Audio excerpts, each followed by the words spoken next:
আসসালামু আলাইকুম, welcome to the Omar মামিস world mini blog. পারিব না কথাটি বলিও না, আর একবার না পারিলে দেখো শতবার।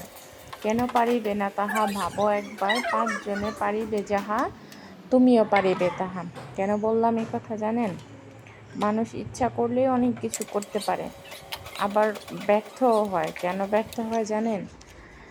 একসাথে অনেকগুলো কাজ যখন মানুষ নিয়ে বসে, তখন কোনোটাই ভালোভাবে করা সম্ভব না, বা মনোযোগ দিতে পারাও সম্ভব না। যদি একগাদা কাজ নিয়ে কাজ শুরু করেন, তবে ফলাফল ভালো হবে না, এটাই স্বাভাবিক।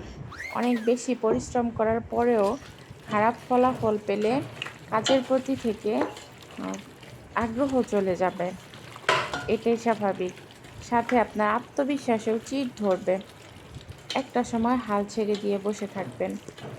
তবে এটার একটি সহজ সমাধান রয়েছে, তা হলো একটি সময়ে একটি কাজের প্রতি মনোযোগ দেওয়া। তাহলে দেখবেন কাজটি সুন্দরভাবে হচ্ছে। এভাবে যদি কাজ করেন, জীবনের প্রতিটি লক্ষ্যে গন্তব্যে পৌঁছানো অনেক সহজ।